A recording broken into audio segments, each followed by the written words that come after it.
మన శ్రీమద్ భాగవతం కక్షంలోకి.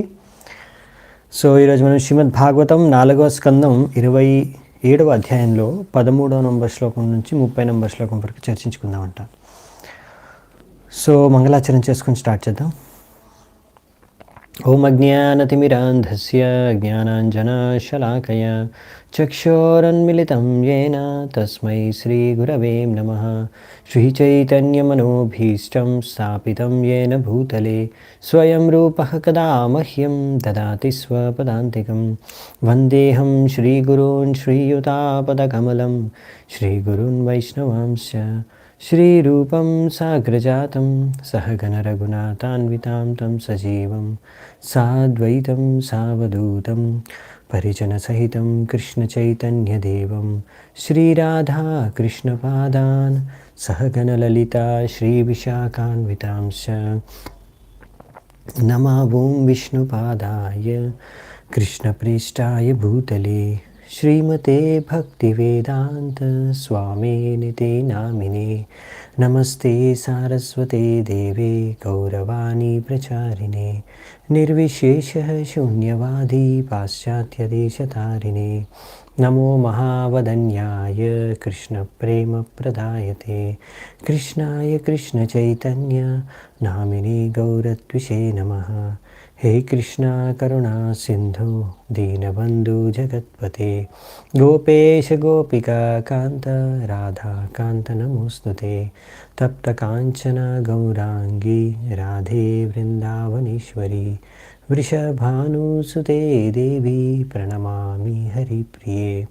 నీలాచల నివాసాయ నిత్యాయ పరమాత్మనే బలభద్ర సుభద్రాభ్యాం జగన్నాథాయ తే నమః. వాంఛాకల్పతరుభ్యశ్చ కృపాసింధుభ్యైవ చ పతితానాం పావనేభ్యో వైష్ణవేభ్యో నమో నమః. జయ శ్రీ కృష్ణ చైతన్య ప్రభు నిత్యానంద శ్రీ అద్వైత గదాధర శ్రీవాసాది గౌరభక్తవృంద. హరే కృష్ణ కృష్ణ కృష్ణ హరే హరే హరే రామ రామ రామ హరే హరే. హరే కృష్ణ. సో మనము చర్చించుకుంటాం పురంజనుడి కథ. సో పురంజనుడు ఇప్పుడు తన భార్య పిల్లల పట్ల ఎంతో ఆసక్తితో వైవాహిక జీవితంలో మునిగిపోయి సంపూర్ణంగా ఆధ్యాత్మికత జీవిత లక్ష్యం గురించి మర్చిపోయి జీవిస్తున్నాడు. ఎన్నో కర్మకాండీ కార్యక్రమాల్లో కూడా నిమగ్నమైపోయాడు. అలా సమయం గడుస్తూ ఉంది. సో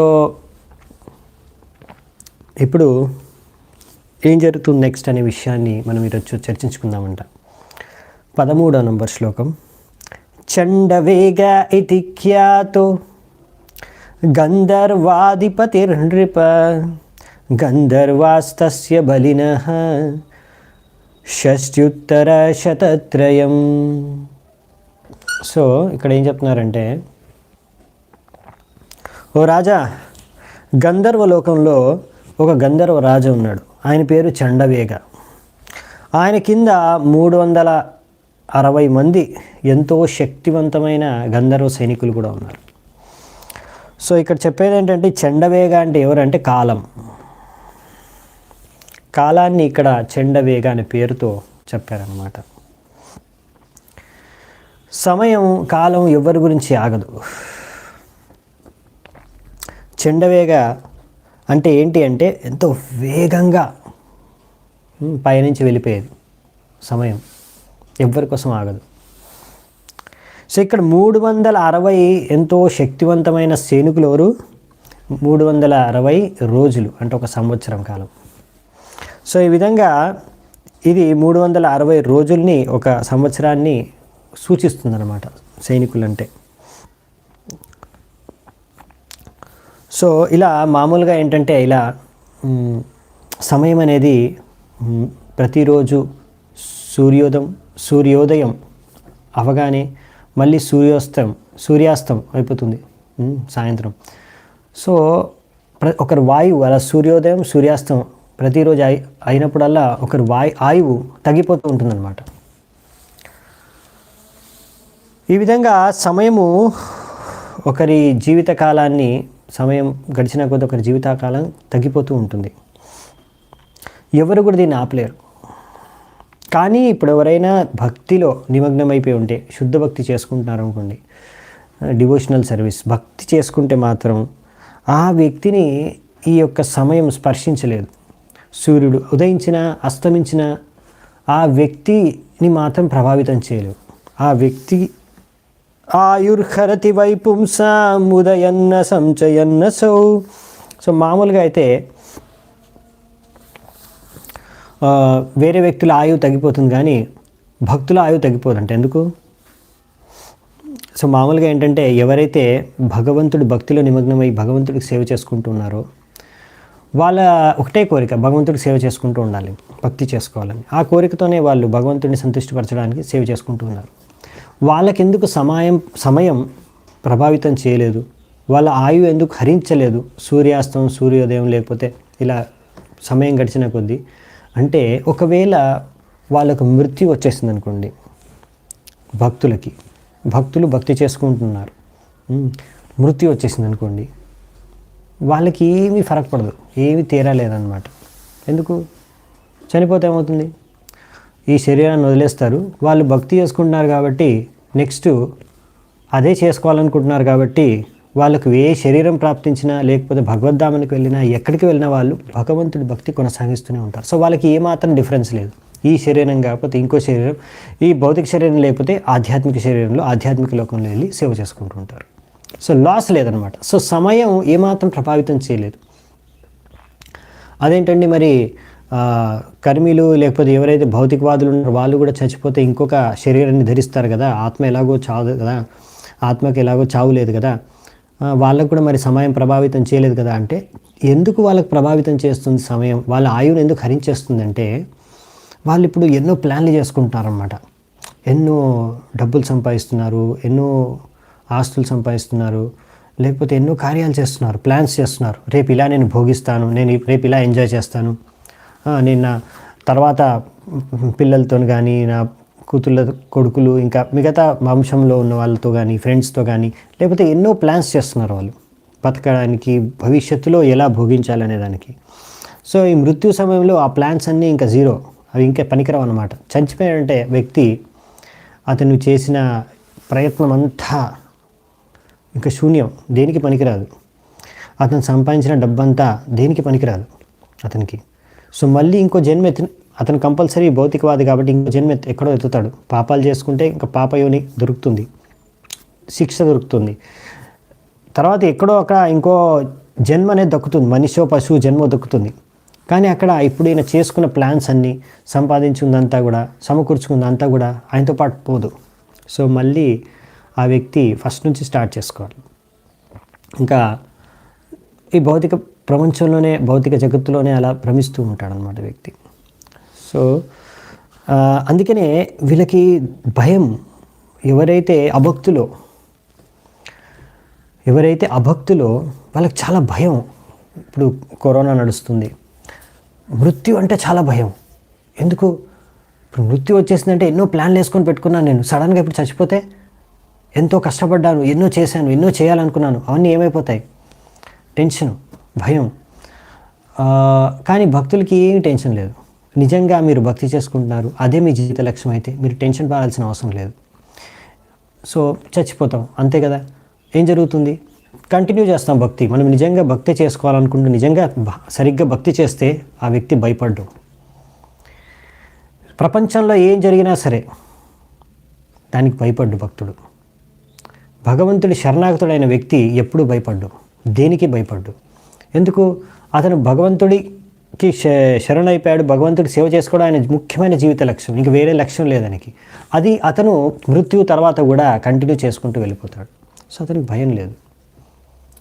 సో అందుకనే ఇక్కడ ఇది ఎవరైతే ఇంద్రియ తృప్తికి ఆసక్తితో ఉన్నారో వాళ్ళకి చాలా భయం వేస్తుంది. మీరు ఎంత భయపడుతున్నారు మృత్యు కంటే మీరు ఇంద్రియ తృప్తి పట్ల, భౌతిక దేహం పట్ల అంత ఆసక్తి మీకు ఉందని ఇది అర్థం చేసుకోవచ్చు. మీరు నేను భక్తిలో ఎంత ప్రగతి సాధించాను ఎలా అర్థం చేసుకోవచ్చు, నేను ఎంత భయపడతాను మృత్యువుకి అని. భక్తిలో ఉన్నతి సాధించిన వాళ్ళు మృత్యువుకి భయపడరు. ఓకే. సో ఇక్కడ నెక్స్ట్ శ్లోకంలో చెప్తారు, ప్రభుపాల్ ద్వారా రాశారు, ముందు వచ్చి నెక్స్ట్ శ్లోకాల్లో చెప్తారు. ఈ గంధర్వుల్లో కూడా ఆడ మగ ఇద్దరు ఉంటారు. అంటే దీని అర్థం ఏంటంటే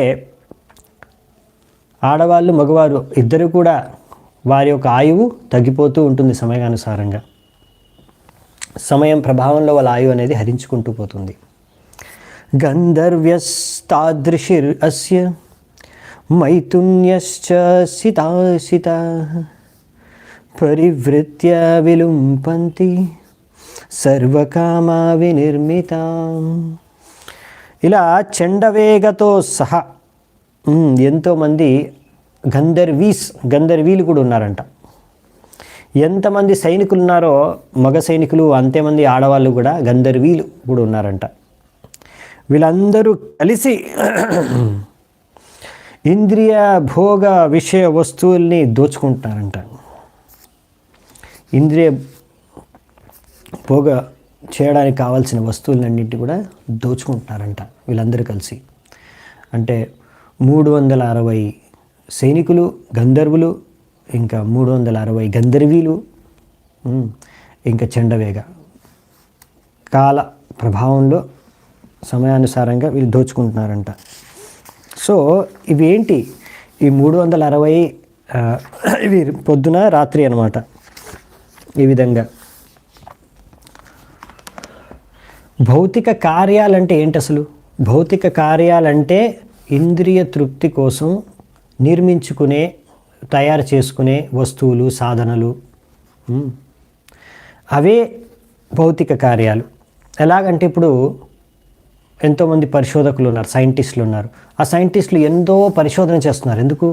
ఇంకా బాగా కంఫర్టబుల్గా ఎలా ఉండాలి, ఇంకా సుఖంగా ఎలా జీవించవచ్చు. సపోజ్ కొంతమంది పరిశోధన చేస్తున్నారు మొబైల్ పైన పరిశోధన చేస్తున్నారు. ఇప్పుడు ఓకే, ఈ మొబైల్లో ఇంకా బాగా ఎలా మేము సంతృప్తి ఇంద్రియాలని భోగించుకోవచ్చు ఈ మొబైల్ ద్వారా. అబ్బా, మొబైల్కి ఇప్పుడు 2 గంటలు పడుతుంది ఛార్జింగ్ చేయడానికి, ఇంకా దీన్ని ఫాస్ట్గా ఛార్జింగ్ చేసి 10 నిమిషాల్లో ఛార్జింగ్ చేసేలా ఉంటుంది. దీని బ్యాటరీ ఒక రోజు కన్నా ఎక్కువ పనిచేయట్లేదు, ఒక్కసారి ఛార్జింగ్ చేస్తే 10 రోజులు బ్యాటరీ వచ్చే విధంగా ఎలా మనం కష్టపడి దానికోసం పరిశోధన చేస్తున్నారు. బుద్ధంతా, తెలివంతా ఎంతో పెద్ద పెద్ద చదువులు చదివి, ఎంతో పరిశోధనలు చేసి, ఎంతో డబ్బుని వెచ్చించి, సమయాన్ని, మనిషి యొక్క విలువైన శక్తిని అంతా కూడా ఈ మొబైల్లో ఇంకా బాగా ఇంద్రియ భోగించడానికి, ఎలా సువిధలు సృష్టించుకోవడానికి ప్రయత్నిస్తున్నారు పరిశోధకులందరూ. సో ఈ విధంగా వీటిని భౌతిక కార్యాలు అంటారనమాట. ఎందుకంటే ఇవాళ రేపు అందుకే రకరకాల మెషిన్లు సృష్టిస్తారు. ప్రతిదానికి మెషిన్లు, సాఫ్ట్వేర్లు ఇవన్నీ సృష్టిస్తున్నారు. ఎందుకు? మెషిన్లు తిని బతుకుతారా వ్యక్తి? ఎన్నోసార్లు ప్రభుపాల్ అన్నారు, ఈ ఫ్యాక్టరీలు, అప్పుడు బాగా ఫ్యాక్టరీలు, ఇండస్ట్రీలు పెట్టేవారు. సో ప్రభుపాల్ ఈ నట్లు బోట్లు తింటారా? నట్లు బోట్లు తినేసి మనము నట్లు బోల్ట్లు తినేసి బతికేస్తామా? బతకలేం కదా. మనం తినడానికైతే ప్రకృతి నుంచి భగవంతుడు సృష్టించిన ప్రకృతి ద్వారానే పెరిగే ధాన్యాలు, ఫలాలు, కూరగాయలు వీటిని తినే కదా బతికేది మనం. అంతేగాని నట్లు బోట్లు తినలేం కదా. సో అందుకనే వీళ్ళు ఇక్కడ చాలా కష్టపడుతున్నారనమాట. ఇంద్రియాలని ఇంకా బాగా భోగించడానికి, రకరకాల సాధనల్ని, రకరకాల సువిధల్ని సృష్టించడానికి భౌతిక ప్రపంచంలో ఎన్నో పరిశోధనలు చేస్తున్నారు. సైంటిస్టులు ఎంతో కష్టపడుతున్నారు. కానీ మృత్యు వచ్చినప్పుడు మాత్రం అన్నీ మీరు ఎంత సమకూర్చుకున్నారో అంతా ఫినిష్. దాని తర్వాత మళ్ళీ ఇంకొక శరీరంలో ప్రవేశించి మళ్ళీ ఫస్ట్ నుంచి స్టార్ట్ చేయాలి. మళ్ళీ అక్కడ నుంచి మళ్ళీ అదే అన్నమాట. ఇప్పుడు మళ్ళీ మొదటి నుంచి వస్తుందన్నమాట. మళ్ళీ చిన్నప్పటి నుంచి అన్నీ నేర్చుకోవడం, మళ్ళీ ఇంద్రియాలు భోగించుకోవడానికి కష్టపడి, ఇంద్రియాలు భోగించుకోవడానికి సాధనాలు, సువిధల్ని సృష్టించుకోవడం, నిర్మించుకోవడం, సమకూర్చుకోవడం, ఇందులోనే జీవితాంతం దాన్ని భోగించడం ఇంద్రియాల్ని. దీన్నే ప్రహ్లాద్ మహారాజ్ అంటారు, పునశ్చర్విత చర్వనానం, నమిలిందే నమలడం అనమాట. ఇక రకరకాల వ్యక్తులు, రకరకాల ఇంధనాలు, రకరకాల మెషిన్లు సృష్టిస్తారు, కానీ చేసే పని అదే అన్నమాట. ఓకే, ఇప్పుడు ప్రభుపాల్ వారు ఇక్కడ ఉదాహరణ ఇస్తున్నారు. చెరుకుంది. మీరు చెరుకుని తీసుకొని మీరు పళ్ళతోని కొరుక్కొని అందులోంచి చెరుకు రసం తీసుకొని తాగొచ్చు. పళ్ళతో మీరు చెరుకుని కొరికితే ఏమొస్తుంది? చెరుకు రసం వస్తుంది. అంతేనా? అదే మిషన్లో పెడితే కూడా అందులోంచి కూడా వచ్చే చెరుకు రసమే. ఎలాగైనా వచ్చేది బయటికి చెరుకు రసం మాత్రం, చెరుకు నుంచి. దాన్ని ఎన్ని రకాలుగా బయటికి తీయొచ్చు, ఎన్ని రకాలుగా తాగొచ్చు, దీనిపైనే వ్యక్తులు పరిశోధన సమయం మొత్తం గడిపేస్తున్నారు. తే చండ వేగానుచరా పురంజనాపురం యదా హర్తుం ఆరేభిరే తత్ర ప్రత్యషేదత్ ప్రజాగరః. 15వ శ్లోకం. ఈ విధంగా గంధర్వరాజు అయిన చందవేగ ఆయన యొక్క అనుచరులని, ఆయన సైన్యాన్ని తీసుకొని పురంజనుడి యొక్క నగరాన్ని ఆక్రమించాడు. ఆక్రమణ చేశారు పురంజనుడి నగరానికి. అంటే పురంజనుడి నగరం అంటే శరీరం పైన ఆక్రమణ చేసింది సమయం. ఇది నడుస్తూనే ఉంది, పుట్టినప్పటి నుంచి ఈ ఆక్రమణ నడుస్తూనే ఉంది. అప్పుడు మన శరీరంలో ఉన్న 5 పడగల పాము, అదే ప్రాణవాయువు, 5 వాయువులు ఉంటాయి కదా, ప్రాణ అపాన వ్యాన ఉదాన సమాన.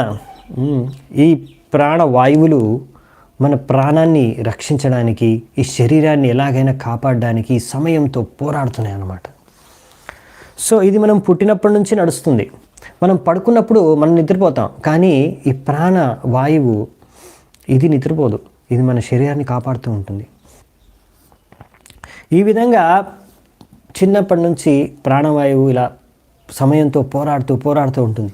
కానీ ప్రాణవాయువు యొక్క శక్తి సమయానుసారంగా క్షీణించుకుంటూ పోతుంది. ప్రభుపాల్ వారు అంటున్నారు 50th ఇయర్, 50 సంవత్సరాలు దాటిన తర్వాత ఈ శక్తి తగ్గిపోతుంది, ప్రాణశక్తి. సో ఆ తర్వాత వ్యక్తులు కూడా అంతగా ఎక్కువ ముందు శ్రమించిన విధంగా, యవ్వన వయసులో శ్రమించిన విధంగా, ముందు చిన్నతనంలో ఉన్నంత శక్తి, ఎనర్జీ ఇప్పుడు తగ్గిపోతూ ఉంటుంది. మహా అంటే ఇంకో 5 సంవత్సరాలు, 55. అందుకని గవర్నమెంట్ కూడా 55, 60 వచ్చేసరికి రిటైర్మెంట్ ఇచ్చేస్తుంది. ఇంకా వీడు పనికిరాడు నాకు ఇంకా పని చేయడానికి, సో వీడి రిటైర్మెంట్ ఇచ్చడం బెస్ట్, అనవసరంగా డబ్బులు దండగెందుకు అని. సో ఆయనకి రిటైర్మెంట్ ఇచ్చేస్తారు, ఎందుకంటే ఇంకా అతను పని చేయలేడు, ముందు పని చేసిన విధంగా అతను పని చేయలేడు. సో ఆ విధంగా అందుకనే గవర్నమెంట్ కూడా రిటైర్మెంట్ ఇచ్చేస్తుంది. సో ప్రాణశక్తి అనేది తగ్గిపోతుంది వ్యక్తిలో సమయానుసారంగా. వృద్ధాప్యం వచ్చేసరికి చాలా తగ్గిపోతుంది. సో ఈ యొక్క ప్రాణవాయువు ఎంతో కష్టపడి ఫైట్ చేస్తుందన్నమాట. సప్తభీషతైరేకో 20 సమాహ పురంజన పురాధ్యక్ష గంధర్వైర్యుయుధే బలి. సో 5 పడగల పాము ఇది పురంజనుడి యొక్క నగరాన్ని కాపాడడానికి సర్వ ప్రయత్నాలు చేస్తుంది. ఈ గంధర్వ సైనికులతో పోరాడుతుందన్నమాట నిరంతరంగా. ఇలా ఎన్ని సంవత్సరాలు పోరాడుతుందంటే మొత్తం 100 సంవత్సరాలు పోరాడుతుందంట ఒక్కటే. మొత్తం 720 మంది సైనికులతో ఈ ఒక్క ప్రాణశక్తి అంటే 5 పడగల పాము 100 సంవత్సరాలు పోరాడుతుందంట. అంతే కదా, ఒక వ్యక్తి జీవించేది 100 సంవత్సరాలే కదా. దాని తర్వాత ఇంకా ఆ యొక్క గంధర్వ రాజు సైనికులు కలిసి హతమార్చేస్తారనమాట ఈ శరీరాన్ని.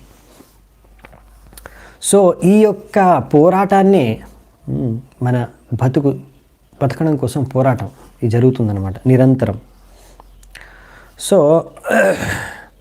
ఎంత పోరాడినా కానీ యాక్చువల్లీ సమయం అనేది ఆత్మనైతే చంపలేదు, శరీరాన్ని నష్టపరిచేస్తుంది. శరీరాన్ని ఎలా నష్టం చేసేస్తుంది అంటే మొత్తం నగరాన్ని ధ్వంసం చేసేస్తుంది, అంటే శరీరాన్ని నాశనం చేసేస్తుందంటే ఇంకా ఈ ఆత్మ అంటే మన జీవాత్మ ఈ శరీరంలో నివసించలేదు. అందుకే ఈ శరీరాన్ని త్యాగం చేసి వెళ్ళిపోవాల్సి వస్తుంది. దాన్ని మనం మృత్యు అంటాం, కానీ ఆత్మని ఏం చేయలేదు. అవునా, మనం ఇది భగవద్గీతలో ఎన్నోసార్లు చదువుకున్నాం. న జాయతే మ్రియతే వా కదాచిన్ నాయం భూత్వా భవితా వా న భూయః అజో నిత్యః శాశ్వతోయం పురాణో న హన్యతే హన్యమానే శరీరే. ఈ యొక్క శరీరం నశించిపోతుంది కానీ ఆత్మ ఎప్పుడు నశించదు. సో ఈ విధంగా ఈ పోరాటం ఏంటంటే శరీరాన్ని కాపాడడానికి ఎంతో పోరాడుతుంది ఈ ప్రాణశక్తి, కానీ 100 సంవత్సరాల తర్వాత ఓడిపోతుంది. క్షీయమానే స్వసంబంధే ఏకస్మిన్ బహుభిర్యుధా చింతాం పరాం జగామార్తః స రాష్ట్రపుర బాంధవ. ఈ విధంగా ఇలా ఒక్క ప్రాణ శక్తి మాత్రమే, అంటే ఒక్క ఇక్కడ 5 పడగల పాము ఎంతోమంది సైనికులతో ఒక్కటే ఎన్నో సంవత్సరాలు యుద్ధం చేయడంతో ఈ యొక్క సైనికులు చాలా శక్తివంతమైన వాళ్ళు, వాళ్ళని ఎవరు ఓడించలేరు. కాబట్టి వాళ్ళనైతే ఓడించలేకపోతుంది ఈ పాము. సో అలా పోరాడి పోరాడి పోరాడి పోరాడి కొన్ని సంవత్సరాల తర్వాత క్షీణించిపోతుంది తన శక్తి. ఈ పాము యొక్క శక్తి క్షీణించిపోతుంది. ఇది పురంజనుడి యొక్క బంధువులు చూడగలుగుతున్నారు. అయ్యో, మన నగరాన్ని కాపాడే ఈ యొక్క పాము యొక్క శక్తి క్షీణించిపోతుంది. సో మనని శత్రువుల నుంచి రక్షించే ఈ పాము ఇప్పుడు పోరాడంలో ఇప్పుడు విఫలమైపోతుంది అని గ్రహించి వీళ్ళందరూ ఇంకా టెన్షన్లో పడిపోయారనమాట. పురంజనుడు ఇంకా మిగతా ప్రజలందరూ కూడా టెన్షన్లో వచ్చేసారంట, నగరంలో ఉన్న వాసులందరూ కూడా. సో ఈ విధంగా ఒక వ్యక్తి పోరాడొచ్చు సమయంతో, కానీ ఎంతసేపు, ఎంతకాలం? సమయమే గెలుస్తుంది ఫైనల్గా. సో వ్యక్తి ఒకరోజు ఓడిపోవాల్సిందే పోరాటంలో. ఎందుకంటే ఈ యొక్క మీరు చాలా అదృష్టవంతులైతే 100 సంవత్సరాల వరకు పోరాడి ఈ శరీరాన్ని మీరు సమయం కాల ప్రభావంలో కాపాడగలరు, చండవేగుడి నుంచి. కానీ చాలామంది దానికన్నా ముందే శరీరాన్ని వదిలేస్తారు, శరీరం నాశనం అయిపోతుంది. అంటే 100 సంవత్సరాల వరకు ఒక వ్యక్తి బతకొచ్చు అంతే. అందుకనే భక్తి వినోద్ ఠాకూర్ పాడుతున్నారు, వృద్ధకాల ఆలోల సభ సుఖ భాగల. సో ఇలా వృద్ధాప్యం రాగానే ఒక వ్యక్తి భోగించాలనుకున్నా భోగించలేడు భౌతికంగా. అందుకనే ఆ సమయంలో వాళ్ళు ఆధ్యాత్మిక జీవితం వైపు ప్రయత్నిస్తారు. ఇప్పుడు ఎలాగో ఇంకా భోగించలేము, ఇంకేం చేయలేము, సరే ఇప్పుడు ధ్యానం చేసుకుందామని బయలుదేరుతారనమాట. ఒకసారి ఇలా ధ్యానం చేసుకోవడానికి ఉద్దేశం కూడా, సరే ధ్యానం చేసుకొని తద్వారా మనం ఇంకా మళ్ళీ శక్తిని పొంది మళ్ళీ భోగిద్దామనే ఉద్దేశం. సో ఇలాంటి ధ్యానం ఇదంతా అసలైన ధ్యానం కాదు, ఇదంతా ఫేక్. సో ధ్యానం అనేది ముసలితనం వచ్చేసిన తర్వాత, వృద్ధాప్యం వచ్చేసిన తర్వాత అప్పుడు కూర్చొని నేను ఇప్పుడు భగవంతుడి పైన ధ్యానం చేసుకుంటాను, ఎందుకు ఇప్పుడు ఏం చేయడానికి చేత కాదు కదా, అందుకనే కాదు. అలా అప్పుడు కాదు చేయాల్సిన ధ్యానం, ఇంకా కుదరకపోతే ఇంకా అప్పుడైనా చేయండి కనీసం. కానీ చెప్పేది ఏంటంటే ఈ భగవద్భక్తిని మనము చిన్నతనం నుంచి, యవ్వన వయసు నుంచి బాగా ఈ భగవంతుడి పైన ధ్యానం అనేది మనము ప్రాక్టీస్ చేయాలి, సాధన చేయాలి. డైరెక్ట్గా ఇప్పుడు చనిపోయే ముందు భగవంతుడి పైన ధ్యానం చేసుకుంటే అప్పుడు, ఎందుకంటే ఇప్పుడు మన మనస్సు ఎన్నో విషయాలపైన ఆసక్తితో ఉంది. సో చిన్నప్పటి నుంచి ప్రాక్టీస్ చేయందే సడన్గా భగవంతుడి పైన భక్తి ధ్యానం అనేది చాలా కష్టం. సో అందుకనే ఒక వ్యక్తి ఆయన చిన్న వయసు నుంచి, యవ్వన వయసు నుంచే ఈ భక్తి మార్గాన్ని అనుసరించాలి, భగవంతుడి పైన ధ్యానం చేసుకోవాలి. సో ఇవాళ రేపు ఫ్యాషన్ అయిపోయింది ధ్యానం చేసుకోవడం, కానీ అదొక ఫ్యాషన్ కాదు. ఇది జీవితంలో భగవంతుడి పైన ధ్యానం చేసుకునేది జీవిత పరమ లక్ష్యం. దీన్ని కోసం సాధన పుట్టినప్పటి నుంచే చేయాలి సాధన. కౌమారం ఆచరేత్ ప్రజ్ఞో. సో ప్రహ్లాద్ మహారాజ్ అంటున్నాడు, కౌమారం అంటే 5 ఏళ్ల వయసు నుంచే భగవంతుడి భక్తి చేసుకోవడం స్టార్ట్ చేయాలి, భగవంతుడి నామాన్ని జపించడం స్టార్ట్ చేసేయాలి, భగవంతుడి గురించి వినడం స్టార్ట్ చేసేయాలి, భగవంతుడి సేవ చేయడం స్టార్ట్ చేసేయాలి. అయ్యో ఇప్పుడే ఎందుకు, ఇప్పుడు ఇంకా చిన్నపిల్లలు ఇప్పుడు ఆడుకోవాలి, చదువుకోవాలి, అమ్మో స్కూళ్ళు, ఎగ్జామ్స్, చదువుకోవడానికే సమయం లేదు, ఇంక భక్తి చేసుకోవడానికి ఎక్కడ సమయం ఉంది? ముందు చదువుకొని, తర్వాత ఉద్యోగం తెచ్చుకొని, తర్వాత పెళ్లి చేసుకొని, తర్వాత పిల్లల్ని కనేసి వాళ్ళ పెళ్ళిళ్ళు చేసి, తర్వాత ఏది చాతగాని సమయంలో అప్పుడు చేసుకోవచ్చులే భక్తి అని చాలామంది అనుకుంటారు. భక్తులే అనుకుంటారు చాలామంది. చెప్పాను కదా, చాలామంది భక్తులే డిస్టర్బ్ చేయరనమాట వాళ్ళ పిల్లల్ని. అమ్మో ఇప్పుడు చదువుకుంటున్నారు, తల్లిదండ్రులు అయిపోతారు భక్తులు, పిల్లల్ని భక్తులుగా మార్చారనమాట. ఎందుకు? చదువులు డిస్టర్బ్ అయిపోతాయి. చదువులు డిస్టర్బ్ అవ్వకూడదు, అది అన్నిటికన్నా ముఖ్యమైనది. భౌతిక చదువులు, భౌతిక కార్యాలు, ఆధ్యాత్మిక కార్యాలు, భక్తి ఇవన్నీ తర్వాత చూసుకోవచ్చు, టైం ఉంటే తర్వాత చూసుకోవచ్చు అలా అనుకుంటారు. ఇది మూర్ఖత్వంలో మూర్ఖత్వం అనమాట. అన్నిటికన్నా ముఖ్యమైనది చిన్నతనం నుంచి ముసలోళ్ళు అయిన తర్వాత కాదు. అదే ఇక్కడ పదే పదే చెప్తారు ఇప్పుడు ప్రభుపాల్ వారు కూడా. సో చిన్నతనం నుంచి భక్తి చేసుకోవాలి. స్కూల్లో ఉన్నప్పుడు, కాలేజీలో ఉన్నప్పుడు అన్నిటికన్నా ముఖ్యమైన కార్యం భక్తి, తర్వాత చదువులు, మిగతా అవన్నీ కూడా జీవనోపాధి కోసం. జీవనోపాధి కోసం ఎన్నో చేసుకోవచ్చు, కానీ భక్తి అన్నిటికన్నా ముఖ్యమైనది. ఆ విషయాన్ని ఫస్ట్ తల్లిదండ్రులు, పెద్దవాళ్ళందరూ గ్రహించాలి, భక్తులు గ్రహించాలి ముందు. దీంట్లో ఎప్పుడు కాంప్రమైజ్ చేసుకోకూడదు. సో ఇక్కడ నెక్స్ట్ శ్లోకం చూద్దాం. సయేవ పూర్యాం మధుబుక్ పంచాలేషు స్వపర్షధి ఉపనీతం బలిం గృహ్ణన్ స్త్రీజితో నావిదద్భయం. పురంజనుడు ఆ నగరంలో ట్యాక్స్ పన్ను వసూలు చేసుకొని పంచాల నగరంలో ఈ విధంగా ఇంకా ఇంద్రియంలో మైథున సుఖంలో భోగించడంలో నిమగ్నం అయిపోతున్నాడు.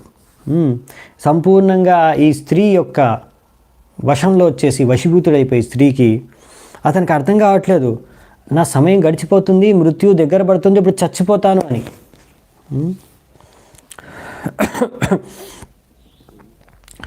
సో కొంతమంది ఏంటంటే ఇక్కడ పన్ను వసూలు చేయడం అంటే ఇక్కడ చెప్తున్నారు ప్రభుపాల్ వారు, ఇలా రాజులు పన్ను వసూలు చేస్తారు. యాక్చువల్లీ ప్రజల సంక్షేమం కోసం, సంక్షేమ కార్యక్రమాలు చేయడం కోసం, వాళ్ళకి భక్తిలో ఉన్నతి సాధించడం కోసం చేయాల్సిన కార్యక్రమాల కోసం. కానీ ఇప్పుడు ఉన్న గవర్నమెంట్ ఏంటంటే చాలా మటుకు వాళ్ళు పన్నులు వసూలు చేసుకున్న ఆ పన్ను డబ్బుతోనే వాళ్ళు జీవిస్తున్నారు. అది వాళ్ళ జీవనోపాధి అన్నమాట. ఇలా జీవించడానికి పన్ను వసూలు చేస్తున్నారు. జీవించడానికంటే ముఖ్యంగా ఇంద్రియాలను భోగించుకోవడానికి వాళ్ళు ఉపయోగించుకున్నారు డబ్బుల్ని. సో ఇది సరైన పద్ధతి కాదు. ఎందుకు అంటే వాళ్ళకి సిద్ధాంతం తెలియదు, జీవిత లక్ష్యం ఏంటంటో తెలియదు. అందుకనే చిన్నప్పటి నుంచి ప్రతి ఒక్కరు తెలుసుకోవాలి. సమాజంలో ప్రతి ఒక్కరు కూడా ఏ పని చేస్తున్నా, ఏ పెద్ద గవర్నమెంట్ ఆఫీషియల్ అయినా, ప్రైమ్ మినిస్టర్ అయినా, ప్రెసిడెంట్ అయినా, ప్రతి ఒక్కరు భగవద్గీత భాగవతం చదవాలి, తెలుసుకోవాలి జీవిత ఉద్దేశం ఏంటనేది. సో అది తెలుసుకుంటేనే వాళ్ళు సరిగ్గా వాళ్ళ కర్తవ్యాలు చేయగలరు. లేకపోతే సమాజంలో ఇలాంటి సమస్యలే ఉంటాయి. పాయింట్ ఇదే. స్టార్టింగ్లోనే ప్రభుపాల్ వారు రాస్తారు భాగవతంలో, సమాజంలో ఎన్ని రకాల సమస్యలు, ఎందుకంటే భాగవతం చదవట్లేదు కనుక జనాలు. భాగవతం చదవడం అనేది, భాగవతం యొక్క సిద్ధాంతాన్ని అర్థం చేసుకోవడం అనేది ప్రతి ఒక్కరికి అవసరం. ప్రతి మనిషికి, మనిషి అన్నవాడి ప్రతి ఒక్కరు చదవాలి. సో లేకపోతే ఇలాంటి కొంతమంది చాలామంది సిద్ధాంతాలు ఉంటాయి, భగవంతుడిని నమ్మరు, ఈ జీవితం తర్వాత ఇంకేం లేదు, అంతా అయిపోయింది. కాబట్టి చార్వాకము ఒక అతను ఉన్నాడు, అతను నాస్తికుడు, అతను నమ్మడు అనమాట దీని తర్వాత ఇంకో జన్మ ఉందనేసి. అతని సిద్ధాంతం ఏంటంటే, నువ్వు అడుక్కోనైనా సరే, దొంగతనం చేసైనా సరే, ఎవరినైనా మర్డర్ చేసైనా సరే, ఎలాగైనా డబ్బులు సంపాదించుకో, ఎలాగైనా తినే వస్తువులు సంపాదించుకో, ఎలాగైనా భోగించుకో. ఎందుకు, చచ్చిపోయిన తర్వాత అంతా ఫినిష్.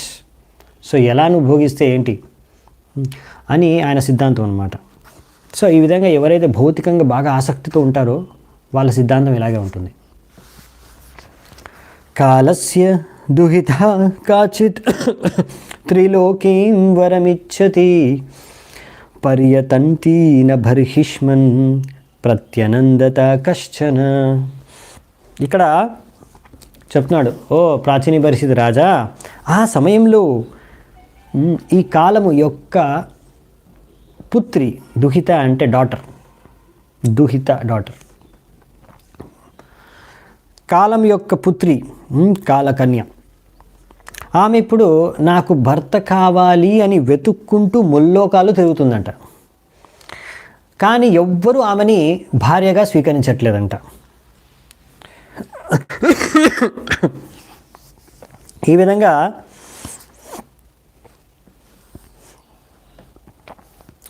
సో ఇది ఇక్కడ చెప్పే కాలకన్య ఎవరు అంటే వృద్ధాప్యం, జర. సో ఎవరు స్వీకరించారనమాట. వృద్ధాప్యాన్ని ఎవరు కోరుకోరు, వృద్ధాప్యం ఎవరికి వద్దు. సో ఈ కాలకన్యను ఎవరు స్వీకరించట్లేదు భార్య రూపంలో. ఆమె వివాహం చేసుకుందామని పతి కోసం వెతుకుతుంది, భర్త కోసం.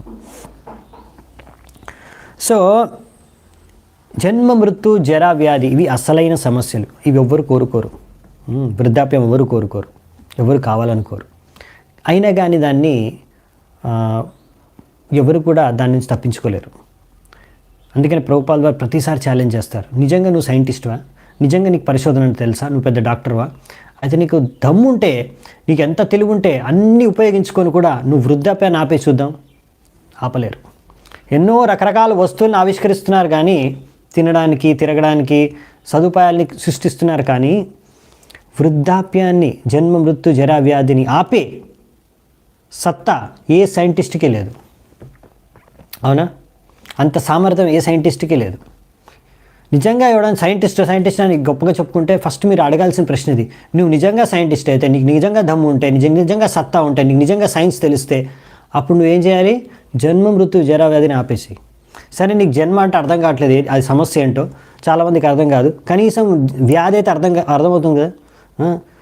సో ఇప్పటివరకు ఇప్పుడు కరోనా అందరినీ పీడిస్తుంది, ఆపేయండి మరి, వ్యాధి రాకుండా చేయండి నిజంగా మీరు సైంటిస్టులు అయితే. వ్యాధి రాకుండా ఇవాళ రేపు వ్యాధుల్నే వాళ్ళే సృష్టిస్తున్నారు ల్యాబుల్లో కొంతమంది. సో ఇలా వ్యాధిని నివారించడం ఇప్పటివరకు సైంటిస్టుల సామర్థ్యంలో లేదు, అది ఎప్పటికీ కాదు కూడా.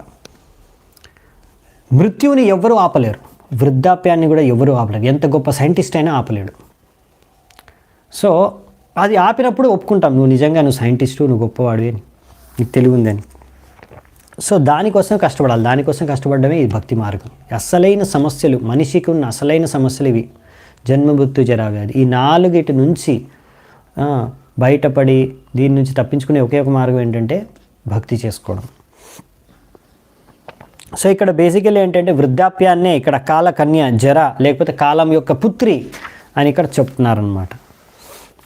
దుర్భాగ్యేనాత్మనో లోకే విశ్రుత దుర్భగేతి స యాతుష్టారాజర్షయేతు వృతాదాత్ పూరవేవరం. సో ఇక్కడ ఏం చెప్తున్నారంటే ఈ జర ఎవరైతే కాలం యొక్క పుత్రి, ఆమె చాలా దుర్భాగ్యురాలు. దుర్భాగ్యేనాత్మను లోకే.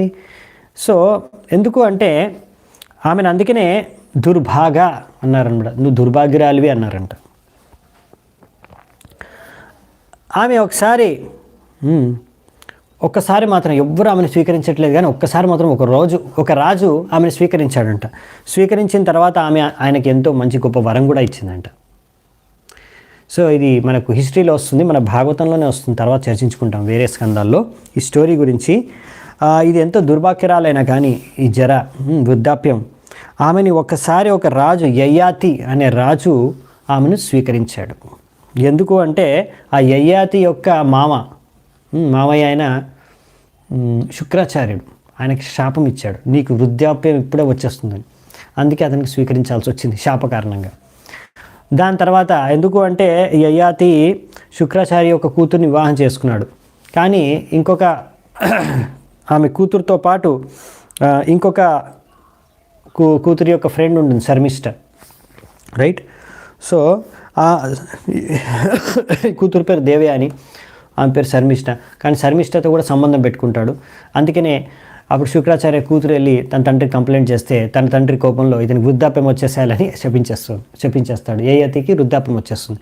సో ఆ వృద్ధాప్యం తర్వాత ఆయన ఇంకా భోగించాలనుకుంటాడు యయాతి, ఈ వృద్ధాప్యంలో భోగించలేరు కదా. సో తన కుమారులు 4 కొడుకులు ఉంటారు, వాళ్ళని అడుగుతారనమాట, మీరు ఎవరో ఒకరు 5 మంది ఉంటారు, 5 మంది పుత్రులు ఉంటారు, ఎవరో ఒకరు వృద్ధాప్యాన్ని స్వీకరించండి అయ్యా, నేను ఇంకా భోగించాలనుకుంటున్నాను అంటే ఎవ్వరూ స్వీకరించారు. ఫస్ట్, సెకండ్, థర్డ్ కొడుకు, ఎవరు లాస్ట్ కొడుకు పురు ఆయన పేరు, ఆయన స్వీకరిస్తాడు. సరే నేను తీసుకుంటాను తండ్రి మీ వృద్ధాప్యాన్ని, మీరు ఇంకా బాగా భోగించండి, మైథున సుఖంలో జీవించండి అనేసి ఆయన వృద్ధాప్యాన్ని స్వీకరిస్తాడు. అందుకనే తర్వాత ఈ పురుకే, ఎందుకంటే తన తండ్రి యొక్క వృద్ధాప్యాన్ని తీసుకొని తండ్రిని సంతృప్తిపరిచాడు కనుక ఈ పురుకి రాజ్యాన్ని అప్పగిస్తారనమాట, ఆయన్నే రాజుగా నియమిస్తారు. ఇంకా ఇలాంటి వేరే పుత్రులు ఉంటారు కదా, ఎవరైతే తండ్రి మాట వినరో అలాంటి వాళ్ళని భారతదేశం నుంచి దూరంగా పంపించేశారంట. వాళ్ళకి టర్కీ, గ్రీస్ ఇటువంటి దేశాలకు రాజులుగా చేసి పంపించేశారంట దూరం. ఎనీవే, ఇప్పుడు ప్రభుపాల్ వారు ఇక్కడ ముఖ్యంగా చెప్పేది ఏంటంటే పురు ఈ విధంగా తన తండ్రి యొక్క రాజ్యం పొందినా కానీ అతను తన యవ్వనాన్ని త్యాగం చేసేసాడు కనుక, తన తండ్రికి ఇచ్చేసాడు కనుక, తన వృద్ధాప్యంలో ఉన్నాడు కనుక భోగించలేకపోయాడు అనమాట.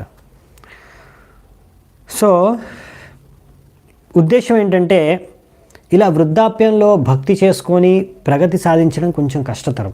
ఎందుకంటే ఆ సమయంలో శరీరం చాలా రకాల బాధల్ని ఇస్తుంది, చాలా రకాల కష్టాలను ఇస్తుంది. సో అందుకనే ఆ సమయంలో స్టార్ట్ చేయడం భక్తి చాలా కష్టంగా ఉంటుంది. ఇంకా ముందుకెళ్ళడానికి భక్తి మార్గం చాలా కష్టంగా ఉంటుంది. అందుకనే ప్రభుపాల్ వారు అంటున్నారు, మీరు వృద్ధాప్యం వచ్చే వరకు ఆగకూడదు, దానికన్నా ముందే మీరు భక్తి మార్గంలోకి వచ్చేసేయాలి. ఎందుకంటే వృద్ధాప్యంలో భక్తి మార్గంలో ప్రగతి సాధించడం చాలా కష్టకరం. మీకు ఎంత ధనం సంపత్తి ఉన్నా సరే. అందుకనే ముఖ్యమైనది ఏంటంటే మనము చిన్నతనం నుంచి భక్తిలోకి రావాలి. ఒకవేళ మీరు అనిపించింది అనుకోండి, అయ్యో నేను లేట్ అయిపోయింది, నేను వచ్చాను, అట్లీస్ట్ మీ ఫ్యామిలీ వాళ్ళనైనా, మీ పిల్లలనైనా, మీ మనవలనైనా, మనవరాలనైనా అందరినీ కూడా తొందరగా భక్తిలోకి తీసుకురావడానికి ప్రయత్నించండి. అదే మీ ముఖ్యమైన జీవిత లక్ష్యం పెట్టుకోండి. అప్పుడే కనీసం ఒక మంచి నిజంగా మీ ఫ్యామిలీ వాళ్ళకి మేలు చేసిన వాళ్ళు అవుతారు మీరు. లేకపోతే మీరు ఎన్నో డబ్బులు సంపాదించి పెట్టినంత మాత్రం అది పెద్ద ఫేవర్ కాదనమాట. డబ్బులు ఈరోజు ఉంటాయి, రేపు వెళ్ళిపోతాయి. కానీ అసలైన భక్తి అది మీ బాధ్యత అందరికీ పంచడం. కదాచిత్ ఆత్మనాస్స బ్రహ్మలోకాన్ మహిం గతం వవ్రే బృహద్ వ్రతం మాంతు జానాతి కామమోహిత. సో నేను ఒకసారి, ఇప్పుడు నారదముని తన గురించి చెప్తున్నాడు, ఒకసారి నేను బ్రహ్మలోకం నుంచి ఇక్కడికి వచ్చాను, పృథ్వీలోకానికి వచ్చినప్పుడు ఆ సమయంలో ఈ కాలము యొక్క పుత్రి కాలకన్య ఆమె ఇలాగే తిరుగుతూ నన్ను కలిసింది. నేను ఇంకా బ్రహ్మచారిని అనేసి తెలుసుకొని నా పైన కామంతో పెళ్లి చేసుకోవాలని కోరుకుంది. నన్ను పెళ్లి నన్ను వివాహం చేసుకో నన్ను అడిగింది. ఇప్పుడు నారదుని తన గురించే చెప్తున్నారు. అంటే నన్ను వచ్చి కూడా ఈ యొక్క జర లేకపోతే కాలకన్య నన్ను పెళ్లి చేసుకోవాలనుకుని నా దగ్గరకు వచ్చింది, నేను బ్రహ్మచారి ఇంకా అని. కానీ ఇప్పుడు నారదుని స్వీకరించడం అనమాట, ఆమెను నిరాకరిస్తాడు. సో ప్రభుపాల్ వారు చెప్తున్నారనమాట. సో అందుకనే బ్రహ్మచారులందరూ కూడా నారదుని యొక్క అడుగుజాడల్లో నడుచుకోవాలి అని ప్రభుపాల్ దగ్గర రాస్తున్నారు. సో ఇలాంటి ప్రపోజల్స్ని ఒప్పుకోకూడదు. ఎవరైతే చాలా భౌతికంగా ఆసక్తి ఉంటారో, ముఖ్యంగా మైథున జీవితం పట్ల ఆసక్తితో ఉంటారో వాళ్ళకి వృద్ధాప్యం తొందరగా వస్తుందంట. వాళ్ళ జీవిత కాలం ఆయువు తొందరగా అంటే తగ్గిపోతుందంట, క్షీణించిపోతుందంట. ఎవరైతే ఎక్కువగా మైథునం చేయడం పట్ల ఆసక్తితో ఉండి చేస్తారు. మయి సంరభ్య విపుల మదాచాపం సదుస్సహం స్థాతుం అర్హసి నైకత్ర మధ్యాచ్న విముఖో మునే. సో నారదముని ఏం చెప్తున్నా అంటే, నేను ఆమె యొక్క ఆఫర్ని, ఆమె ప్రపోజల్ని, ఆమె ఇచ్చిన ఈ యొక్క ప్రస్తావనని నేను నిరాకరించేశాను. అది నిరాకరించడంతో ఆమెకు చాలా క్రోధం వచ్చేసింది. వృద్ధాప్యానికి లేకపోతే ఆ కాలకన్యకి జరకి ఎంతో కోపం వచ్చేసి నాకు శాపాన్ని ఇచ్చేసింది. ఏం శాపం ఇచ్చింది? ఎందుకంటే నేను ఆమె యొక్క ప్రస్తావన నిరాకరించాను అనేసి ఆమె అన్నది, నువ్వు ఎప్పుడు కూడా ఒక చోట ఎక్కువసేపు ఉండలేవు, ఒక్క చోట ఎక్కువసేపు నువ్వు నివసించలేవు అని శాపం ఇచ్చింది. ఇటువంటి శాపమే దక్ష ప్రజాపతి కూడా నారదమునికి ఇస్తాడు. ఇప్పుడు ఈమె కూడా ఇచ్చింది. సో ఇది నారదముని దీన్ని శాపంగా ఆయన తీసుకోలేదు, దీన్ని వరంగానే తీసుకొని, నేను తిరుగుతూ ప్రచారం చేసేవాడిని, ఒక చోట ఉండేవాడిని కాదు, ఎలాగో నాకు మంచిదే, దీని ద్వారా నేను ఎప్పుడు తిరుగుతూనే ప్రచారం చేస్తూనే ఉండొచ్చు. సో ఈ విధంగా విశ్వవ్యాప్తంగా ముల్లోకాలు తిరుగుతూ నారదముని ప్రచారం చేసుకుంటూనే దాన్ని ఒక వరంగానే స్వీకరించాడు, కానీ ఒక శాపంగా కాదనమాట. సో ఈ కాలకన్య యొక్క శాపం ఇది ఆయనకు ఒక వరంగా మారిపోయింది. ఇలా నారదముని ఇంకా ఆయన లాంటి భక్తులందరికీ కూడా ఎవరైతే ప్రచారం చేస్తూ ఉంటారో తిరుగుతూ, వారికి ఇవన్నీ కూడా ఏ శాపం కూడా పనిచేయదు, వాళ్ళకి అది వరంగానే మారిపోతుంది. సో ఇలాంటి వాళ్ళు నారదముని ఇంకా ఆయనలాగా ప్రచారం చేసే శుద్ధ భక్తులందరి పైన ఇటువంటి శాపాలేమి లేకపోతే ప్రకృతి నియమాలు కూడా పనిచేయవు. తతో విహిత సంకల్ప కన్యకా యౌవనేశ్వరం మయోపదిష్టం ఆసాధ్య వవ్రే నాన్మ భయం పతిం. సో ఈ విధంగా నేను ఆమెను నిరాశపరిచాను. దాని తర్వాత నా యొక్క అనుమతితో ఆమె యవ్వనరాజు దగ్గరికి వెళ్ళింది, ఇప్పుడు ప్రపోజ్ చేయడానికి ఆయన దగ్గరికి వెళ్తుందనమాట. నన్ను ఇప్పుడు స్వీకరించు భర్తగా అని. ఆ యవ్వన రాజు పేరు ఏంటంటే భయం. ఇంకా ఆమె ఇప్పుడు ఆయనను భర్తగా స్వీకరించింది. ఎవరు? కాలకన్య. సో ఇప్పుడు చూడండి, నారదమునికి ఆమె శాపం ఇచ్చినా కానీ, కాలకన్య నారదమునికి శాపం ఇచ్చినా కానీ, నారదముని మాత్రం ఒక పరమ వైష్ణవుడు కనుక ఆయన ఎప్పుడూ దయాగుణంతో నిండి ఉంటాడు. ఎప్పుడు ఆయన ఇంకొకరికి మేలు చేయాలని కోరుకుంటాడు. అందుకనే ఇక్కడ ఈ కాలకన్యకు సూచించాడు, నువ్వు వెళ్ళి ఆ యవ్వనరాజు అయిన భయాన్ని పెళ్లి చేసుకో, ఆయన భర్తంగా స్వీకరించు అనేసి చెప్పేశాడు. సో ఇప్పుడు కూడా ఆయన శాపించినా కానీ ఆయన మాత్రం ఆమె మేలునే కోరుకుంటున్నాడు అనమాట. ఇది భగవంతుడి యొక్క భక్తుడి యొక్క గొప్ప లక్షణం. సో ఈ విధంగా ఎవరైనా సరే నారదుని యొక్క ఆదేశాలని పాటిస్తే వాళ్ళకి మేలే జరుగుతుంది. సో ఈ విధంగా ఇక్కడ మీరు భయాన్ని కూడా భగవంతుడి యొక్క భక్తుడి యొక్క కృప ద్వారా అధిగమించవచ్చు. మీరు భయాన్ని కూడా అధిగమించవచ్చు అంటే నిర్భయంగా మారచ్చు. భగవంతుడి యొక్క శుద్ధ భక్తులైన నారదుని ఆయన వంటి వ్యక్తుల యొక్క ఆదేశాన్ని పాటించి ఋషభం యవ్వనానాం త్వాం వృణే వీరేప్సితం పతిం సంకల్పస్త్వయి భూతానాం కృత కిల నరిష్యతి. ఈ విధంగా యవ్వనరాజు దగ్గరికి వెళ్ళి కాలకన్య ఆమె ఇలా ఆయన్ని సంబోధిస్తున్నట్టు, ఓ మహావీరుడివి, నువ్వు గొప్ప వీరుడివి, అందరూ అంటరాని వాళ్ళు నువ్వు చాలా గొప్పవాడివి, అందరికన్నా శ్రేష్ఠుడివి, నాకు నీ పట్ల ప్రేమ పుట్టుకొచ్చింది. సో నేను నిన్ను ప్రేమిస్తున్నాను, నిన్నే నా పతిగా స్వీకరించాలనుకుంటున్నాను. ఇలా నీతో నాకు ఇలా సంబంధం ఏర్పడితే ఇంకా నన్ను ఎవరు ఏమి నాకు ఆపద కలగదు అని ఆమె చెప్తుందన్నమాట. సో బేసికలీ ఇప్పుడు నన్ను పత్నిగా స్వీకరించండి, భార్యగా స్వీకరించండి, నేనే మిమ్మల్ని పతిగా స్వీకరిస్తున్నాను, మిమ్మల్ని ప్రేమిస్తున్నాను అని ఇక్కడ యవ్వనరాజు భయానికి కాలకన్య ప్రపోజ్ చేస్తుందన్నమాట.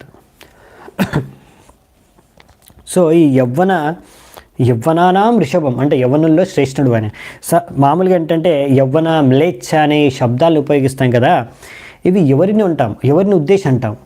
ఎవరైతే వైదిక సంస్కృతి సభ్యత నియమాలు వేదశాస్త్రాలను ఉండే విషయాల్ని పాటించరో వాళ్ళని యవ్వన మ్లేచ్ఛ అని అంటారనమాట. సో ఎవరైతే వైదిక సభ్యత వేదిక సంస్కృతి పాటించడం అంటే ప్రభుపాల్ వారు రాస్తున్నారు, ఎవరైతే పొద్దున్నే లేస్తారో అంటే బ్రహ్మముహూర్తంలో లేవడం. పొద్దున్న లేవడం అంటే 9 గంటలకు 10 గంటలకు కాదు, పొద్దున 4 గంటలకే లేవడం. సో పొద్దున్నే బ్రహ్మముహూర్తంలో లేచి సూర్యోదయం అయ్యేకన్నా ముందే లేచి స్నానం చేసి హరే కృష్ణ మహామంత్ర జపం చేసి మంగళారతి చేసుకోవడం, దాని తర్వాత విగ్రహాలకి మంగళారతి చేయడం, దాని తర్వాత వైదిక శాస్త్రాలు ఇలా భాగవతం ఇటువంటి గ్రంథాలని శ్రవణం చేయడం, భగవంతుడికి భోగ నైవేద్యాలు పెట్టడం, అలంకరణ చేయడం, తర్వాత ప్రసాదాన్ని సేవించడం. సో ఈ విధంగా ఎవరైతే కార్యాలు చేస్తున్నారో దాని తర్వాత ఇంకా దినం ఏం చేస్తాం? ఓకే, పొద్దున అయిపోయింది మార్నింగ్ ప్రోగ్రామ్. దాని తర్వాత మందిరంలో ఉండేవాళ్ళు మందిరం నడపడానికి మందిరానికి కావాల్సిన ఖర్చులు దానికోసం వాళ్ళు ప్రయత్నించాలి, మందిరాన్ని నడపడానికి శ్రమించాలి, దానికోసం ఫండ్స్ కలెక్ట్ చేయాలి. ఒకవేళ మీరు గృహస్థులైతే అప్పుడు మీరు మీ యొక్క బ్రాహ్మణ క్షత్రియ వైశ్య శూద్ర ఏ వర్ణాశ్రమం దాని ప్రకారంగా మీరు ఏ జాబ్స్ ఏ ఆక్యుపేషన్ ఏ కార్యాలు చేస్తున్నారో ఆ కార్యాలు చేసుకొని దాని తర్వాత ఆధ్యాత్మికంగా ప్రగతి సాధించడానికి ప్రయత్నించాలి. ఈ విధంగా జీవిస్తే దాన్ని వైదిక సభ్యత సంస్కృతి ప్రకారం జీవిస్తున్నట్టు. లేదంటే మీరు మెలైచ్ఛ యవ్వనులే. అంటే చాలామంది ఏమనుకుంటారంటే మనకు ముందు అర్థం ఏంటంటే వేరే పాశ్చాత్య దేశాల్లో ఉండేవాళ్ళు, అమెరికాలో ఉండేవాళ్ళు, లేకపోతే యూరోప్లో ఉండేవాళ్ళు, వాళ్ళని మెలైచ్చలు యవ్వనులు అంటారు. లేకపోతే వేరే మతం వాళ్ళను ఎవరైతే హిందువులు కాదు వాళ్ళని మెలైచ్చలు యవ్వనులు అంటారు అని మీరు అంటారు. అది ముందు అన్నారు అని అనొచ్చు, ఎవరైనా వాదించవచ్చు. కానీ ఇక్కడ ప్రభుపాల్ వారు చాలా స్పష్టంగా చెప్తున్నారు, మీరు ఎక్కడ పుట్టారు, ఏ దేశంలో పుట్టారు, ఏ జాతిలో పుట్టారు, ఏ కులంలో పుట్టారు, ఏ మతంలో పుట్టారు అనేది ముఖ్యం కాదు. ముఖ్యమైనది ఏంటంటే మీరు వైదిక సంస్కృతి సభ్యత శాస్త్రాల్ని, గురువు సాధు శాస్త్రాల్ని అనుసరిస్తున్నారా లేదా మీ జీవితంలో? గురువు సాధు శాస్త్రాల అనుసారంగా మీరు జీవిస్తున్నారా లేదా? ప్రతిరోజు మంగళారతి చేస్తున్నారా? ప్రతిరోజు హరే కృష్ణ మంత్రం జపం చేస్తున్నారా? భగవంతుడికి భక్తి చేసుకుంటున్నారా? ఇది ముఖ్యమైనది. ఇది ఎవరైనా ఎక్కడైనా చేస్తే వాళ్ళు వైదిక సంస్కృతి సభ్యతని పాటిస్తున్న వాళ్ళే. మీరు ఇండియాలో పుట్టి, భారతదేశంలో పుట్టి, మీరు ఎంత పవిత్ర స్థలాల్లో జన్మించినా కానీ ఒకవేళ మీరు వైదిక సంస్కృతి సభ్యత పాటించట్లేదు, భగవంతుడికి భక్తి చేసుకోవట్లేదు, హరే కృష్ణ మంత్రం జపం చేయట్లేదు, ఇలా ప్రభుపాల్ వారు చెప్పిన విధి విధానాన్ని మీరు పాటించట్లేదు అనుకోండి, అప్పుడు మీరు మిలేచ్ఛ యవ్వనులే.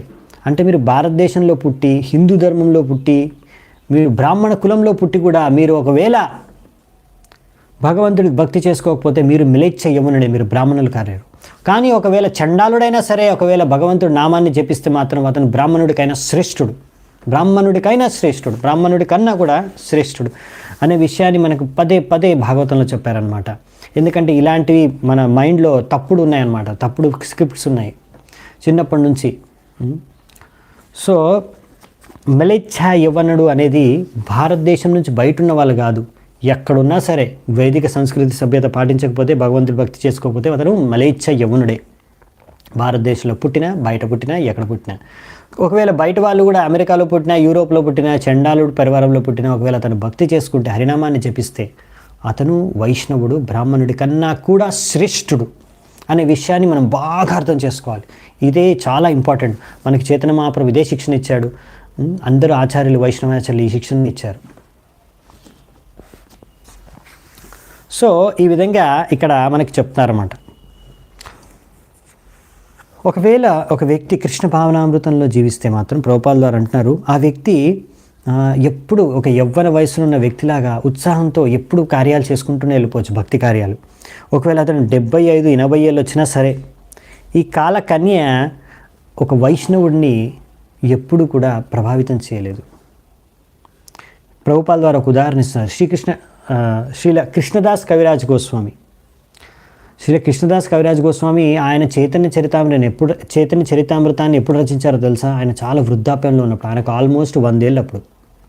ఆ సమయంలో ఆయన చైతన్య చరితామృతాన్ని రచించాడు. మీరు చూస్తే చైతన్య చరితామృతం ఎంత అద్భుతంగా రచించాడో ఆయన, ఎంత అద్భుతమైన కవిత్వము, ఎంత వర్ణన చైతన్య మహాప్రభు యొక్క చరిత్ర ఎంత విస్తృతంగా చేశారో, ఎంతో పెద్ద కావ్యం రచన చేశాడు అతను చైతన్య చరితామృతాన్ని. ఆయన 100 ఏళ్ళ సంవత్సరాల వయసులో ఆయన చేశాడు.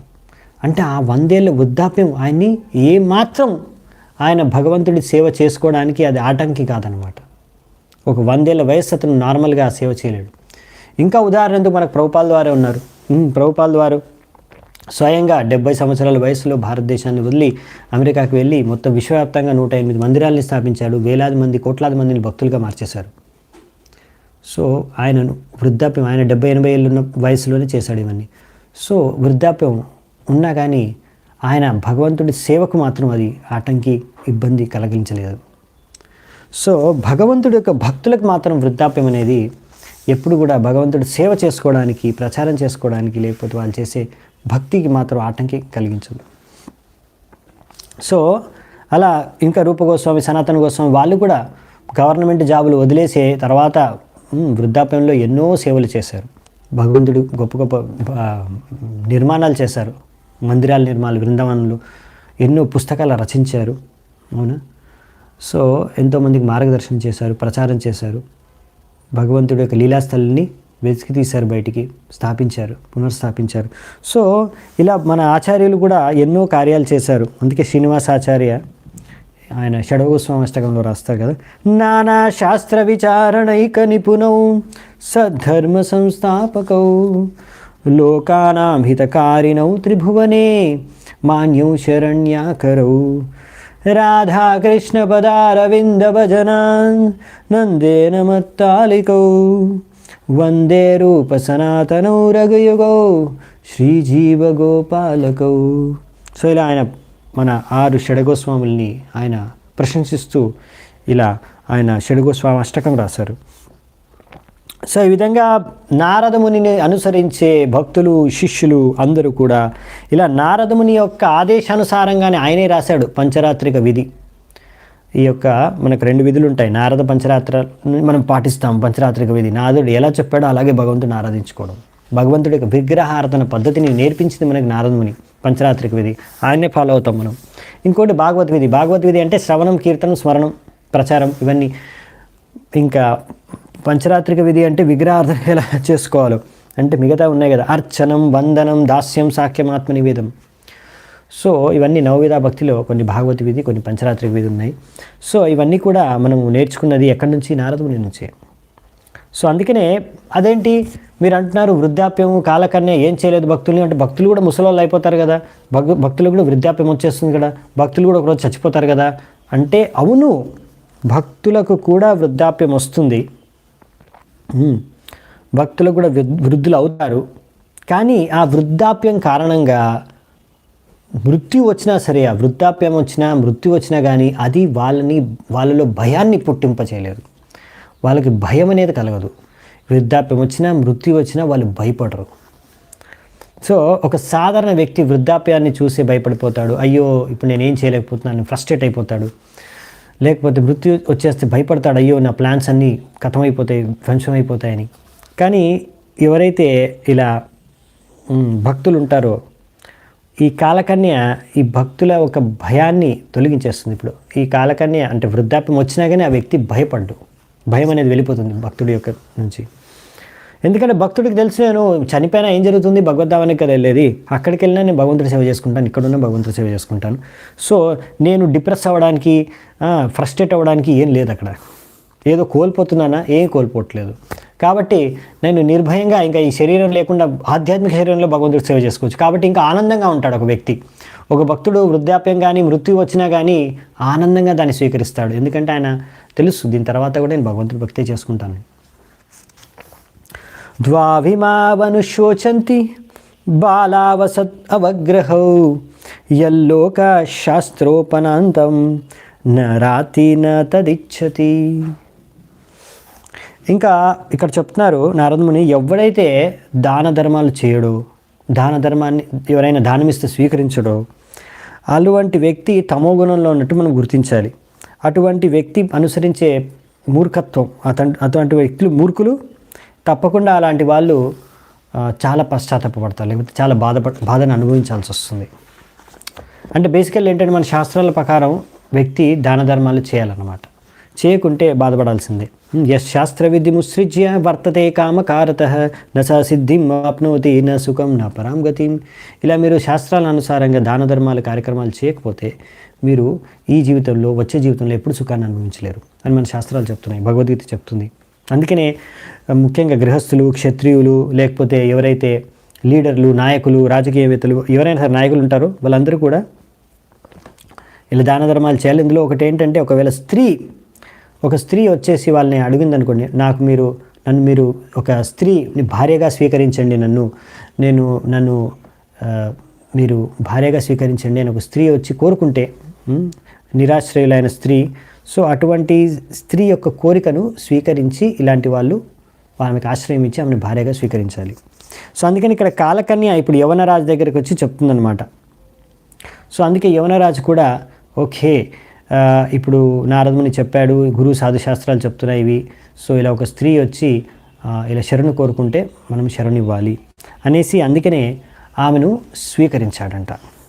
అతో భజస్వ మాం భద్ర భజంతి మే దయాం కురు ఏ తావాన్ పౌరుషో ధర్మో యదార్థాననుకంపతే. కాలకన్య అంటుందన్నమాట. ఇక్కడ కాలకన్య ఏం చెప్తుందంటే, ఓ రాజా, ఇప్పుడు నేను మీ ముందున్నాను మీకు సేవ చేయడానికి. దయచేసి మీరు నా పైన దయ చూపించి, కృప చూపించి నన్ను స్వీకరించండి. ఇది ఒక మంచి రాజు యొక్క కర్తవ్యం. ఇలా ఎవరైనా ఎంతో ఆపదలో ఆశ్రయాన్ని కోరి వస్తే వారికి ఆశ్రయం కలిగించడం, ఇది మీ ధర్మం అని ఆమె ఇప్పుడు ఇలా నివేదించుకుంటుందన్నమాట యవనరాజుకి. సో అందుకనే యవనరాజు సరే ఇది నారదముని యొక్క ఆదేశం, గురు శాస్త్రాల ప్రకారం కూడా ఇలా ఎవరైనా స్త్రీ వచ్చి శరణు కోరుకుంటే శరణు ఇవ్వాలి నేను రాజుగా అనేసి ఆయన స్వీకరించాడంట. సో ఇలా నారద ముని యొక్క ఆదేశాలను అనుసరిస్తే ఎవరైనా సరే భక్తులుగా కూడా మారిపోవచ్చు. యవ్వనులు మెలేచ్చులు కూడా ఈ భక్తులుగా మారిపోవచ్చు.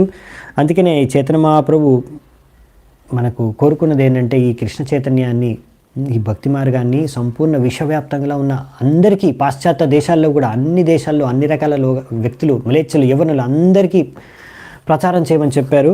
అదే మనం చూస్తున్నాము ఇక్కడ కృష్ణ భావనామృతంలో ఉండే ప్రచారకులు అందరికీ ప్రచారం చేస్తున్నారు. తద్వారా మనం చూస్తున్నాం, ఇక్కడ ప్రభుపాల ద్వారా రాస్తున్నాం, మేము చూస్తున్నాం ఇక్కడ సాక్షాత్తుగా యవ్వనులు, ఈ మలేచ్చులు వీళ్ళందరూ కూడా భక్తి మార్గంలోకి వచ్చి భక్తులుగా మారిపోతున్నారు. ఇదంతా నారదముని యొక్క కృప, పంచరాత్రిక విధిని అనుసరిస్తున్నారు, దాని యొక్క శక్తి అని ఇక్కడ చెప్తున్నారు.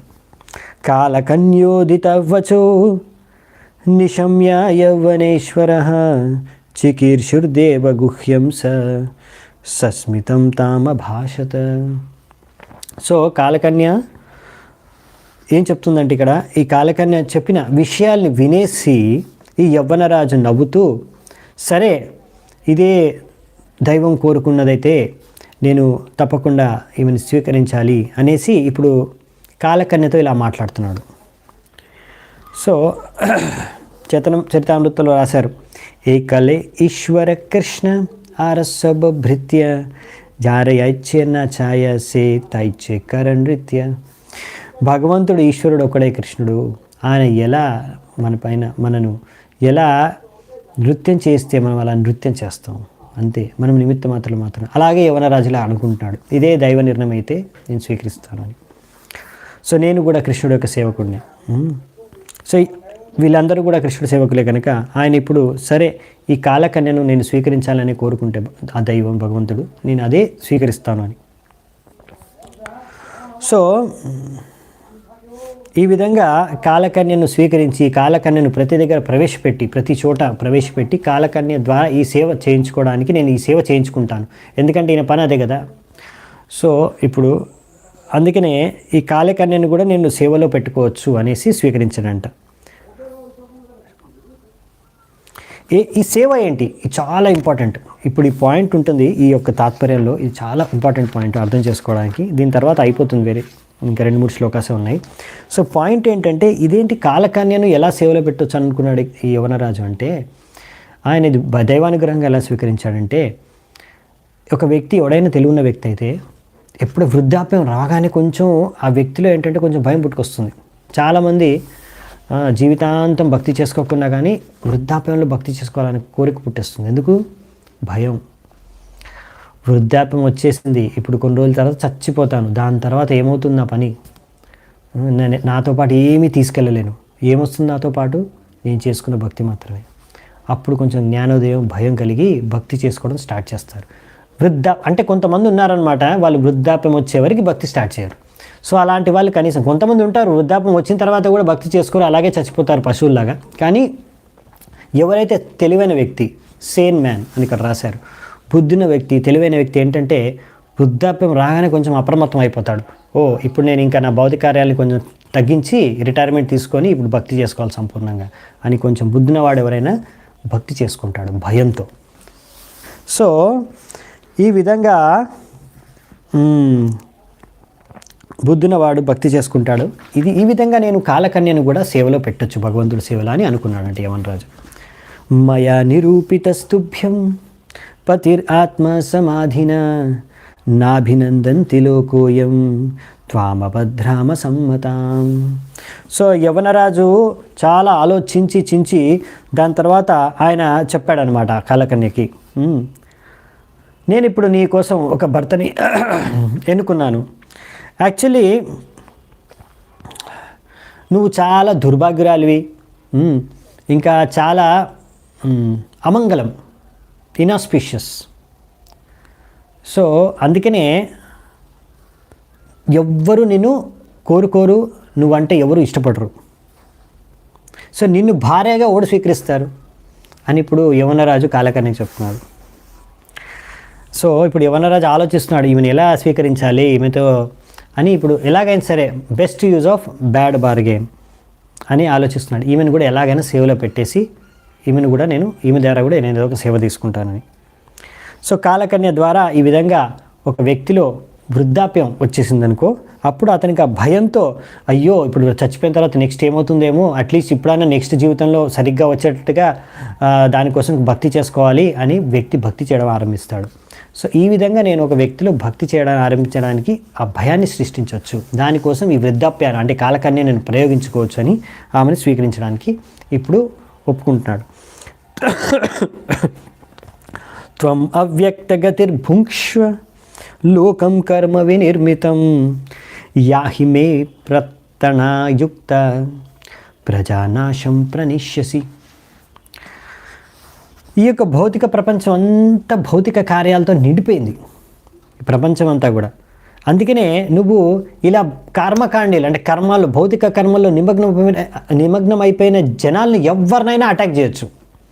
ఎవరినైనా నువ్వు అటాక్ చేసేసి వాళ్ళని ఇంకా ఆ యొక్క సైనికుల సహాయంతో మీకు ఏమాత్రం వాళ్ళ నుంచి నీకు ఎదురుదాడి ఏం పెద్దగా ఉండదు, ఈజీగా వాళ్ళని హతమార్చేయచ్చు నువ్వు.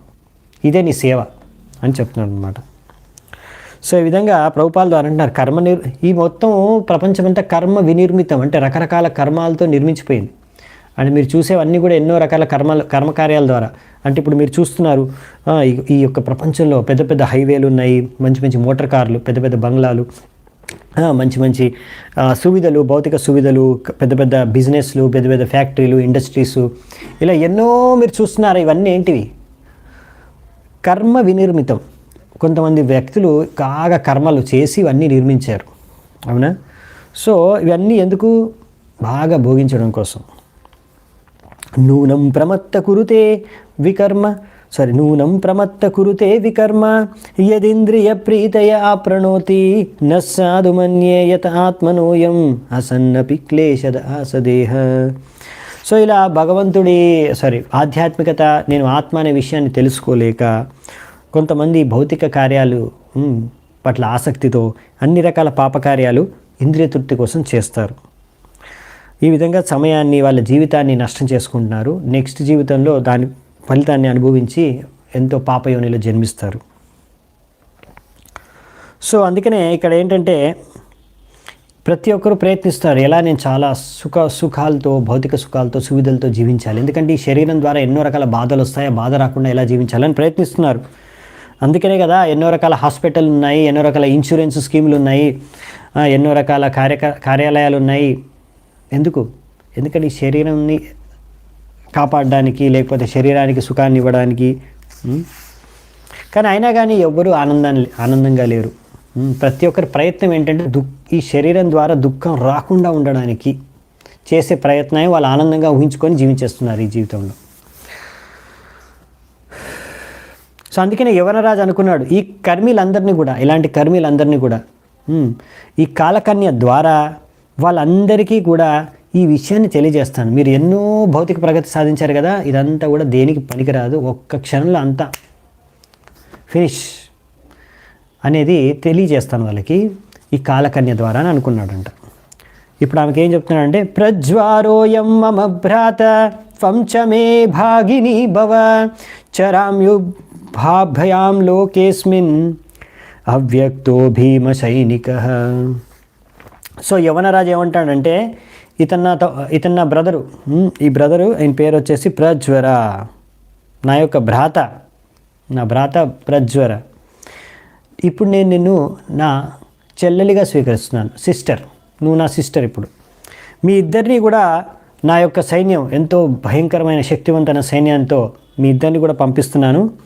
ఈ యొక్క ప్రపంచంలోకి వెళ్ళండి అండ్ ఇలాంటి కర్మిలందరినీ కూడా అటాక్ చేసి, ఆక్రమణ చేసి ఫినిష్ చేసేయండి. సో ఇక్కడ ఏంటంటే బేసికల్లీ ఇప్పుడు వీళ్ళు యవ్వనరాజు కదా, యవ్వనులు అంటే ఏంటి? వేదిక సభ్యత సంస్కృతి ఏం పాటించరు.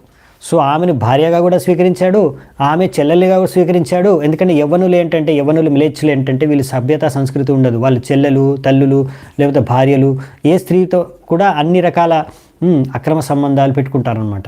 సో వాళ్ళకి తేడా చూపించరు. అదే యవ్వన లేకపోతే మిలేచ్చల యొక్క సంస్కృతి.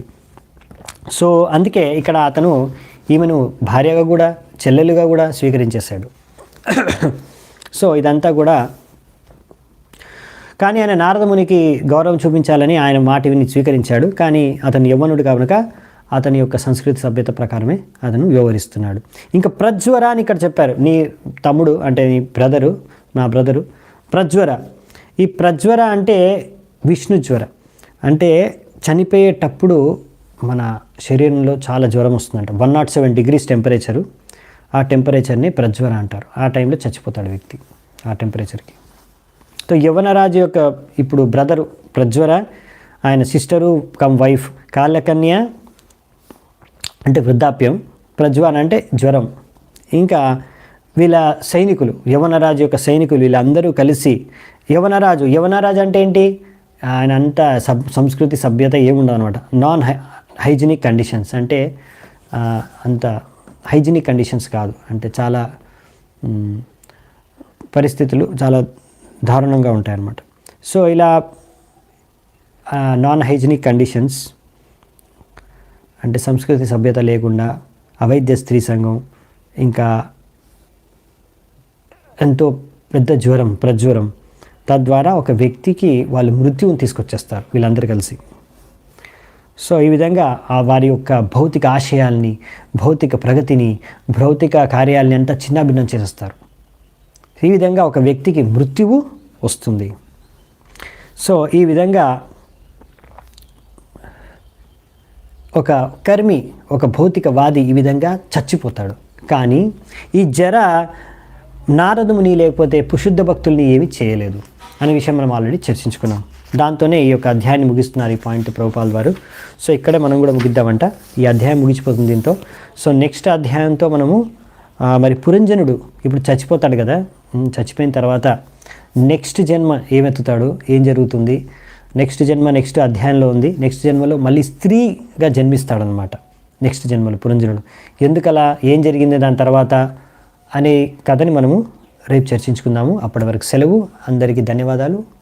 శిల ప్రభుపాద్ की जय, ग्रंथराज श्रीमद् भागवतम की जय, समवेत गौर भक्त वृंद की जय, निताई गौर सीतानाथ प्रेमानंदे, हरि हरि बोल.